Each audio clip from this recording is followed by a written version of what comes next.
ओम गुरुर्ब्रह्मा गुरुर्विष्णु गुरुर्देवो महेश्वरः गुरुर्साक्षात् परम ब्रह्म तस्मै श्री गुरुवे नमः। आज की कथा में राजनीति का सिद्धांत है कि शत्रु जब थक जाता है उसी समय उसको मार देना चाहिए। रावण युद्ध में थक गया था, उसको आराम की जरूरत है, उसको भूख लगी है। राम जी ने कहा भोजन करो, आराम करो, कल देखेंगे।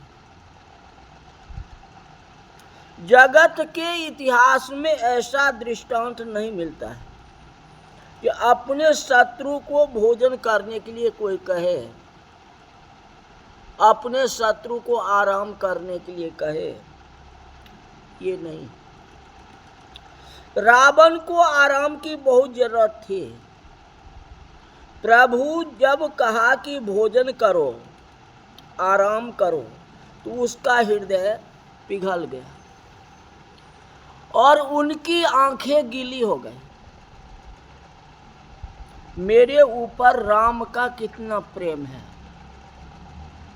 अभी लड़ने के लिए आया था, एक दूसरे के दुश्मन है, तो भी राम का हृदय कितना सरल है, कितना प्रेम है। मुझे कहते हैं भोजन करो। मैंने राम के साथ बैर किया है। रावण को उस दिन ऐसा लगा कि लोग राम की जो प्रशंसा करते हैं वह बहुत ही कम है। भगवान राम प्रशंसनीय है। मेरे ऊपर उनका कैसा प्रेम है।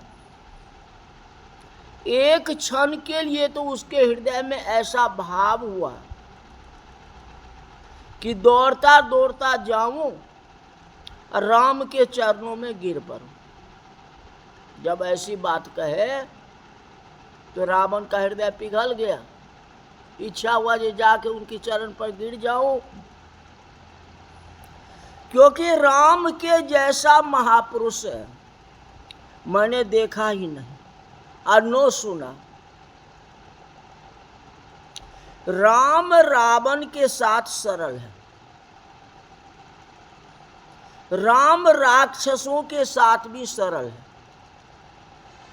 महा मुखिया जे पावही सो तनु तजी सुरलोक सिधावै। आ कहई विभीषण तिनके नाम। जो महान महान योद्धा थे, भगवान राम विभीषण जी से पूछते थे जी ये कौन है। विभीषण जी बताते थे और उस योद्धा को हाथ लगा देते थे तो उसकी मुक्ति हो जाती थी। सो तनु तजी सुरलोक सिधावै। इस शरीर को त्याग करके वह सुरलोक चला जाता था। तो भगवान तो इतनी सरल है। देखो, साधु होना बड़ा कठिन है। वेश से साधु होना कठिन नहीं है। वेश तो कोई बना लेगा, साधु का कपड़ा पहन लेगा, चंदन टीका लगा देगा, ले साधु जैसा आचरण बनाना बहुत कठिन है। हृदय से साधु होना मुश्किल है। जिसका हृदय सरल है वही साधु। सरल हृदय में भगवान का प्रवेश होता है। जिसका हृदय बांका है, मतलब टेढ़ा है, उसके हृदय में भगवान नहीं आते। इसीलिए सरल बनो। कपट करने से हृदय बांका हो जाएगा। झूठ बोलने से हृदय बांका हो जाएगा। राम अति सरल है। राम जी की जैसी सरलता आपको जगत में कहीं नहीं मिलेगी।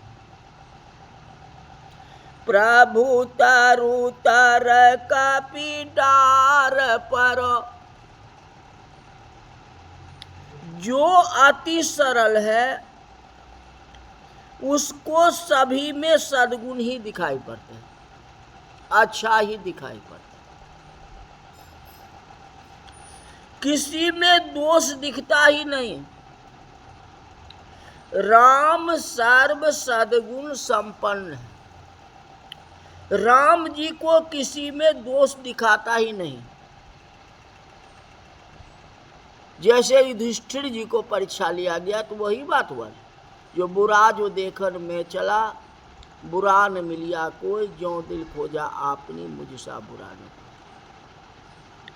वही है, राम जी को किसी में दोष दिखता ही नहीं। राम पेड़ के नीचे बैठे हैं, प्रभु तारु तार कापी डार पर, और बंदर कहाँ है? पेड़ के ऊपर, पहाड़ों के ऊपर। अब भगवान कहाँ बैठे हैं? नीचे में।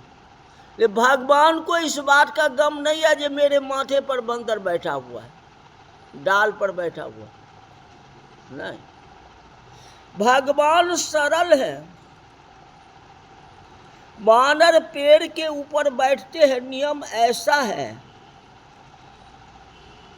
कि मालिक ऊपर बैठता है और नौकर नीचे बैठता है, यही है ना? किंतु ये सब नौकर वानर ऊपर बैठते हैं, और ऊपर भी शांति से बैठे तो हर्ज नहीं है। ये बंदर का आचरण आप जानते ही हो, जो कैसा होता है, लुक्कर।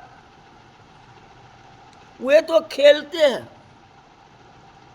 उछल कूद करते हैं। राम को ऐसा नहीं लगता कि ये लोग मेरा अपमान कर रहे हैं, मेरे को डिस्टर्ब कर रहे हैं। आज आपके सामने एक बच्चे शोर मचावे तो डांट लगाओगे। अब उतना बंदर कहता है पद्म 18 जूथा बंदर, इतना बंदर था तो बंदर का स्वभाव तो पेड़े पौधे पर जाके बैठेगा ना। भगवान नीचे ऊपर से शोर, उनके कानों में कितना गुंजाता होगा।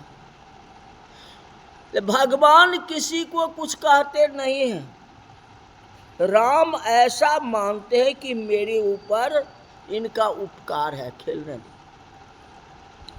किम तस शत्रुहन्य अकपय सहाय, बानर राम जी को क्या मदद कर सकता है? राज अभिषेक हुआ तो वशिष्ठ ऋषि का वंदन करके प्रभु ने कहा, ये बानरों ने मेरा बहुत मदद की है, इसमें रावण को मार सका। रावण को मैंने नहीं मारा। अगर बानर मुझे सहायता नहीं करता तो मैं नहीं मारता। कहते दुख में किसी ने थोड़ा भी पानी पिला दिया तो उस बात को भूलना नहीं चाहिए। आप बीमार हो, तकलीफ में हो, उसमें किसी ने आपको मदद कर दिया, उस बात को जिंदगी भर याद रखना चाहिए। इंसान इस बात को भूल जाता है। खाया पिया धोया हाथ, और तेरा मेरा कौन साथ। ये भगवान नहीं भूलते हैं। भगवान को क्या, भगवान खुद युद्ध कर सकते थे, लेकिन मान्यता किसको दिया गया? बंदर को।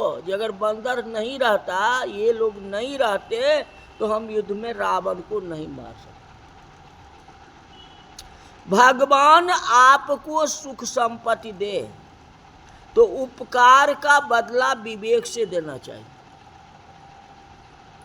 किसी को उपकार को भूलना नहीं चाहिए, किसी को अपकार को मन में रखना नहीं चाहिए। किसी से अपराध भी हो सकता है और कोई आपको अच्छा भी कर सकता है, इस बात को ध्यान नहीं देना चाहिए। सभी लोग प्रयागराज जाते ही हैं, देखते हो। प्रयागराज में आज भी कितने ही ऐसे नाविक हैं जो बोलते हैं जो सीता राम जी का सेवक हूं, राम जी का सेवक, राम मेरे मालिक हैं। श्री सीता राम जी को नौका में बैठा करके जो गंगा पार ले गया था, उस केवट के वंश में मेरा जन्म हुआ है। मैं भी रामदास हूँ। नाविक कहता अभी भी मैं केवट वंश का हूँ, जो भगवान राम को पार उतारा था। केवट राम लक्ष्मण जानकी को नौका में बैठा करके गंगा पार ले गया था। राम नौका से उतरे हैं और गंगा के रेती पर खड़े हैं। उतरी ठार भय सुरसर रेत। राम विचार करने लगे, जी यह तो बहुत बड़ा गरीब है, इसने मेरी सेवा की है, मैंने इसको एक पैसा भी नहीं दिया। आज राम तपस्वी होकर के वन में आए हैं और राम जी के पास एक पैसा नहीं है, इसको मैंने कुछ भी नहीं दिया, इसने मेरी बहुत सेवा की। राम को संकोच होता है। राम गंगा किनारे रेती में खड़े हैं। आज प्रभु की दृष्टि धरती में है, नजर नीचे है, जो भगवान के पास में कुछ भी नहीं है, खाली खाली अयोध्या से आए हैं। गरीब ने मेरी सेवा की, मैंने उसको कुछ भी नहीं दिया। केवट ने जब सीता राम जी की चरणों को वर्णन किया, दंडवत किए, केवट उतारी दंडवत की ना, तो प्रभु सकुचे, यही कुछ नहीं देना, कुछ भी नहीं दिया। तो भगवान की आंख गीली हो गई, प्रभु को संकोच हुआ। श्री सीता जी समझ गई। माता जी के हाथ में एक सुंदर अंगूठी थी, मां ने उतार के प्रभु के हाथ में दी और कहा मेरे पास बहुत है, आप चिंता मत करो, आप ये दे दो। राम देते हैं और केवट हाथ जोड़ता है, आज मुझे सब कुछ मिल गया, नहीं कछु नाथ न चाहिए मोरे, हमें कुछ भी नहीं चाहिए, चाहे लाखों आप कुछ भी दो। आज मेरे जैसा श्रीमान संसार में कोई नहीं। रामचरण मेरे हाथ में आए, अब मैंने रामचरण की सेवा की है, मेरा जैसा भाग्यशाली कौन हो सकता है। पद पखारी जल पान करी आप सहित परिवार, आज मुझे सब कुछ मिल गया, नहीं कछु नाथ न चाहिए मोरे, मुझे कुछ लेना नहीं। महाराज मेरा ये नियम है कि कोई गरीब आए, कोई साधु आए, कोई महात्मा आए, उसको बिना पैसे से गंगा पार ले जाता हूं, मैं मजूरी नहीं लेता हूं। केवट बहुत गरीब था, लेकिन गरीब होने पर भी वह गरीबों को सेवा करता था, गरीब होने पर भी गरीबों की सेवा करता था। सुख भोगने वाला दूसरों को सुख देता है, सुख भोगने वाला दूसरे को सुख देता है, यह तो ठीक है, किंतु जो दुख सहन करता है वह दूसरे को सुख दे, ऐसा आचरण केवट में था। केवट बहुत गरीब था, दुखी है तो भी वह गरीबों को सेवा करता है। श्री राम उसको समझाते हैं, ये मजूरी नहीं है, यह तो मैं तुम्हें प्रसाद दिया, प्रसाद के रूप में ले लो। प्रसाद तो लेना चाहिए ना। केवट रोने लगा, प्रभु मैं प्रसाद नहीं लूंगा, मैं प्रसाद पा लिया। आज मेरी माँ खुले पैर चलती है, आज मेरे राम कंद मूल फल खाते हैं, मैं वही प्रसाद लूंगा, दूसरी प्रसाद नहीं ले सकता। ये प्रसाद नहीं है, ये माँ की आभूषण है। माँ कंद मूल फल खाती है, वह जूठा अगर मुझे दे तो मैं खा लूं, ये प्रसाद नहीं। मुझे तो सब कुछ मिल गया, आपका प्रसाद देने की इच्छा हो तो जब लौटोगे तो मुझे देना। फिरती बार मोहि जो कुछ देवा, तो सो प्रसाद में सिर धर लेगा। वे प्रसाद में सिर झुका करके ले लूंगा। अभी मुझे प्रसाद नहीं चाहिए, नहीं कछु नाथ न चाहिए मोरे, मेरे को कुछ भी नहीं चाहिए। आपके कृपा से मुझे सब कुछ मिल गया। राम जी की चरण सेवा मिली। आपको प्रसाद देने की बहुत इच्छा हो तो फिरती बार मुझे देना, ऐसी इच्छा है। तो फिरती बार अब मिलेंगे या नहीं मिलेंगे वो तो देखा जाए, वो तो विमान पर बैठ करके आ जाते हैं। लेकिन ये कथा जो है कल विस्तार से बताऊंगा। आते देखो भगवान राम कितना सरल है, इसका वर्णन हो रहा है।